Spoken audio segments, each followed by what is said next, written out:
அனைவருக்கும் வணக்கம். Welcome all to city women stitches channel. நம்ம சிட்டி உமன் ஸ்டிச்சஸ் சேனலில் நிறையா கட்டிங் வீடியோஸும் போட்டிருக்கிறோம், ஸ்டிச்சிங் வீடியோஸும் போட்டிருக்குறோங்க. அதுக்கு நீங்கள் நல்ல ரெஸ்பான்ஸ் கொடுத்துருக்குறீங்க, நிறைய கமெண்ட்ஸும் கேட்டிருக்கிறீங்க. அந்த ஒவ்வொரு கமெண்ட்ஸுமே நல்ல வேல்யூபிள் கமெண்ட்ஸாக இருக்குது. நானும் அதுக்கு எல்லாமே ரிப்ளை பண்ணியிருக்கிறேங்க. இன்னும் 36 இன்ச்சு சைஸ் ப்ளவுஸ் கட் பண்ணி காமிக்க சொல்லியிருக்காங்க. அது நான் கூடிய விரைவில் அதுவும் போடுறேங்க. இப்போ பிகினர்ஸ்க்கு எல்லாங்க சாதா ப்ளவுஸ் ரொம்ப ஈஸியாக தைச்சிருப்பீங்க இல்லைங்களா? ஆனால் லைனிங் ப்ளவுஸ்னு வரும்போது அது ஒவ்வொரு மெட்டீரியல் ஒவ்வொரு மாதிரி இருக்குங்க.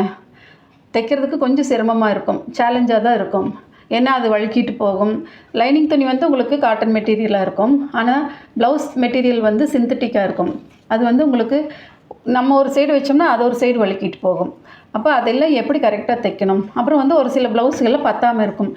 அவங்க கொடுத்துருக்குற பார்டர் நமக்கு பார்டரு கொடுத்துருப்பாங்க இல்லைங்களா, ஒரு சைடாக ப்ளெயினாக இருக்கும். நம்ம பார்டர் சைடு தான் கைக்கு வைப்போம். அப்போ அந்த பார்டர் சைடு கைக்கு நக்கல் சைடு பத்தாமல் இருக்கும்.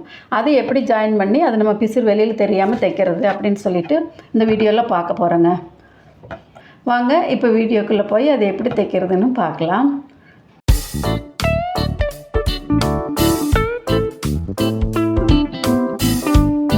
இப்போ நம்ம இந்த மாதிரி துணி எடுத்தோம்னா இது ரொம்ப லேஸாக இருக்குதுங்க. கையுக்கும் லைனிங் துணியில் கொஞ்சம் பத்தாமல் இருந்துச்சு. அதே மாதிரி அந்த பிசுறு தெரியாமல் எப்படி நம்ம உல்ட்டா பண்ணி தைக்கிறது அப்படின்ட்டு தான் இன்றைக்கி இந்த வீடியோவில் பார்க்க போகிறோம். சரிங்களா? இப்போ லைனிங் துணி நம்ம அட்டாச் பண்ணுறோம். அது இங்கே ஒரு ட்ரிக்ஸ் இருக்குதுங்க. அது என்ன ட்ரிக்கு அப்படின்ட்டு நான் உங்களுக்கு காமிக்க போகிறேன். சரிங்களா? நம்ம இங்கே தையல் போட்டுட்டு இங்கே ஒரு சின்ன வேலை செய்வோம். அது என்ன வேலை அப்படின்ட்டு இந்த வீடியோவில் பார்க்கலாம். வீடியோவை ஸ்கிப் பண்ணாமல் கடைசி வரைக்கும் பார்த்தீங்கன்னா உங்களுக்கு இந்த வீடியோ ரொம்ப யூஸ்ஃபுல்லாக இருக்கும். சரிங்களா? எப்பவுமே நம்ம லைனிங் ப்ளவுஸ் தைக்கிறோம் அப்படின்னா ஃபஸ்ட்டு நம்ம லைனிங் துணியில் தானே கட் பண்ணிக்குவோங்க. அதே மாதிரி இப்போ நான் ஸ்லீவ் கட் பண்ணியிருக்கிறேன். கைக்கு நான் கட் பண்ணிவிட்டு கைக்கு கொஞ்சம் லைனிங் துணி பத்தலைன்னு நான் பீஸ் கொடுத்து தைச்சிருக்கிறேங்க. இப்போ அந்த பிசுறு உள்ளே போகிற மாதிரி தைக்கணும். அது நான் உங்களுக்கு இந்த வீடியோவில் காமிக்கிறேங்க. அது போக இன்னொரு மெயின் டிப்ஸ் இருக்குதுங்க. அதுதான் ரொம்ப யூஸ்ஃபுல்லாக இருக்கும். இப்போ வாங்க அது எப்படின்னு பார்க்கலாம். இப்போ நான் மெயின் துணியை நல்ல பக்கம் போட்டு அதையும் சென்டர் பண்ணிக்கிறேங்க. சென்டர் பண்ண மாதிரி எடுத்து போட்டுக்கலாம். அப்போ தான் நம்ம அந்த லைனிங் துணியை வச்சு தைக்கிறதுக்கு நம்ம கரெக்டாக வரும். இப்போ மேலேயும் கீழேயும் சென்டருக்கு பார்த்திங்களா? இப்போ லைனிங் துணியிலையும் அதே மாதிரி நம்ம சென்டர் பண்ணி அந்த சென்டரும் ஒன்றா வர மாதிரி வச்சுக்கணும். வைக்கும்போது என்ன பண்ணணுன்னா, நம்ம அந்த லைனிங் துணியில் பீஸ் கொடுத்து தைச்சோம் பார்த்திங்களா? அதில் அந்த பிசுறு மேலே தெரிகிற மாதிரி வச்சு தைக்கணுங்க. அதாவது நல்ல பக்கம் வர மாதிரி வச்சு தைக்கணும். சரிங்களா? இப்போ கீழே பார்டர் இருந்துச்சுன்னா நம்ம கொஞ்சம் துணி கீழே அந்த பார்டர் துணியை கீழே விட்டுட்டு லைனிங் துணி கொஞ்சம் மேலே வர மாதிரி நம்ம வச்சு தைச்சோம்னா சின்ன பார்டராக நமக்கு கிடைக்கும். இப்போ நானும் இப்போ அதே மாதிரி தான் தைக்கிறேன். இப்போ கைக்குழி ஃப்ரண்ட்டு வர மாதிரி போட்டுட்டு இன்னொரு சைடும் ஃப்ரண்ட்டு வர மாதிரி மார்க் பண்ணிவிட்டு ஃப்ரண்ட்டும் முன்பக்கமும் ஒரே நேர்கோட்டில் வர மாதிரி வச்சு இப்போ நம்ம 2 லைனிங் துணியுமே ஜாயின் பண்ணிக்கலாங்க. அப்போ பிசுறு ரெண்டும் மேலே வந்துடும். இப்போ இந்த பிசுறு உள்ளே போகணும்.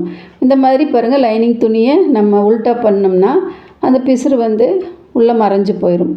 இப்போ நம்ம அதை மடித்து வச்சு ஒரு படிமான தையல் போட்டுக்கலாங்க.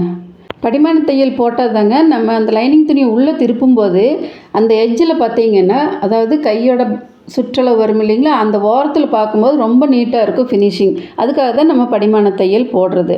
இப்போ 2 கையிலையுமே நம்ம இந்த மாதிரி படிமான தையல் போட்டுட்டு லைனிங் துணியை உள்ளே திருப்பிக்கலாங்க. அதாவது ராங் சைடு வந்துடும் உங்களுக்கு. 2 பக்கமே திருப்பிட்டு அந்த லைனிங் துணி மேலே ஒரு தையல் போட்டுக்கலாம். அப்போ உங்களுக்கு எந்த துணியுமே தூக்காமல் இருக்கும், நல்லா படிஞ்ச மாதிரி இருக்கும். நம்ம கையில் ஹெம்மிங் பண்ணால் எந்த மாதிரி இருக்குமோ அந்த அளவுக்கு நீட்டாக இருக்கும். இப்போ அது மாதிரி ஒரு தையல் போட்டுட்டு இப்போ நம்ம கை சுத்தளவு ஃபுல்லாகவே தையல் போட்டுக்கலாங்க. அதாவது அந்த லைனிங் துணி ஓரம் ஃபுல்லாகவே நம்ம தையல் போட்டுக்கலாம். லைனிங் துணி ஓரத்தில் தைக்கும்போது நம்ம தையல் பெருசு பண்ணி கூட போட்டுக்கலாங்க. இப்போ நான் இதுக்கு கொஞ்சம் பெரிய தையல் பண்ணி தான் போட்டுட்ருக்குறேன். ஏன்னா இப்போ நம்ம அது ஒரு சின்ன வேலை பண்ணணும்னு சொல்லியிருக்கிறோம் பார்த்திங்களா? அதுக்காக நம்ம கொஞ்சம் பெரிய தையல் போட்டுக்கிறேங்க.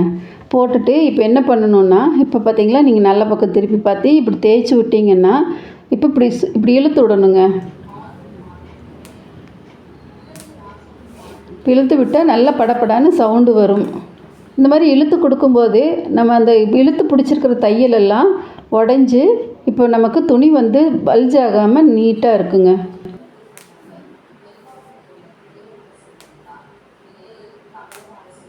இந்த மாதிரி தையல் இழுத்து விடும்போது உங்களுக்கு வந்து 2 துணியுமே நீட்டாக இருக்கும். அதாவது படிஞ்ச மாதிரி இருக்கும். லைனிங் துணி வந்து நம்ம காட்டனில் போடுறோம். மெயின் துணி வந்து ஏதாவது ஒரு சிந்தட்டிக் மெட்டீரியல் இருந்துச்சுன்னா உங்களுக்கு வந்து லூஸாக இல்லாமல் கரெக்டாக இருக்கும். அதுக்காக தான் இந்த மாதிரி பண்ணுறது. இப்போ பார்த்தீங்கன்னா 2 கையுமே நீட்டாக வந்துடுச்சுங்க. இப்போ அந்த 2 கை பார்டர் சைடும் போட்டு பார்க்கலாம். பாருங்கள், பேக்கும் ஒன்றா வரும். அப்படியே திருப்பி உல்ட்டா பண்ணி போட்டு பாருங்கள். ஃப்ரண்ட்டும் ஆப்போசிட்டில் தெரியணும். இந்த மாதிரி தெரியும் போது தான் உங்களுக்கு நம்ம முன்பக்க கப் ஷேப்போட கை ஜாயின் பண்ணும்போது உங்களுக்கு அது மாறாமல் கரெக்டாக வருங்க. அதுக்காக தான் இந்த மாதிரி நம்ம வச்சு பார்த்துட்டு தான் அப்புறம் நீங்கள் கையை ஜாயின் பண்ணணும்.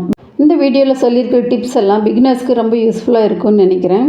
இந்த வீடியோ ரொம்ப யூஸ்ஃபுல்லாக இருக்குன்னு நீங்கள் நினச்சிங்கன்னா ஒரு லைக் கொடுத்துருங்க. இந்த வீடியோ பற்றின கமெண்ட்ஸ்களை கீழே கமெண்ட் பாக்ஸில் சொல்லுங்கள். நீங்கள் இன்னும் சப்ஸ்கிரைப் பண்ணாமல் பார்த்துட்ருக்கிறீங்கன்னா சப்ஸ்கிரைப் பண்ணிவிட்டு வீடியோஸ் எல்லாம் பாருங்கள். மீண்டும் இதே மாதிரி இன்னொரு பயனுள்ள வீடியோவில் சந்திக்கலாங்க. அது வரைக்கும் நன்றி, வணக்கம்.